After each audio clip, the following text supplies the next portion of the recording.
Искусство как панацея. В Северо-Осетинской государственной филармонии прошел концерт для вынужденных переселенцев из Донбасса. Гости в полной мере смогли прочувствовать глубину и красоту осетинской культуры. А чтобы тоска по дому была не такой сильной, им исполнили русские народные песни. Своими эмоциями поделились с Сабиной Гатаговой.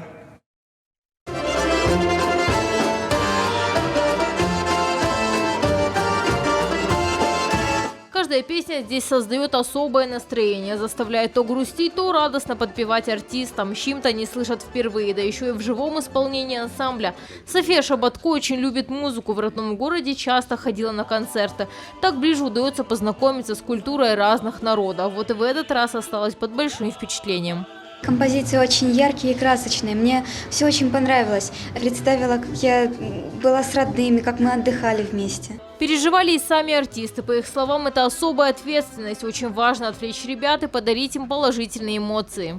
Постараемся выложиться, так сказать, на все 100%, чтобы понравиться детям, чтобы оставить хоть какое-то впечатление о себе. И создать некий уют, тепло для детишек хоть на некоторое время. Чтобы разлука с домом не была такой горькой, гостям из ДНР и ЛНР исполнили и народные песни.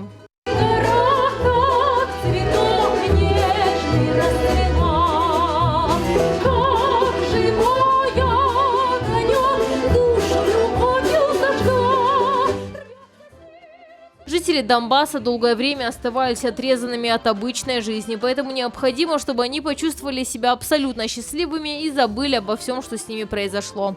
Маленькая филармония тоже свою лепту мира и добра вносит. Сейчас здесь они переселились, чтобы не слышать ни взрывы снарядов, и вот чтобы они как-то забыли это.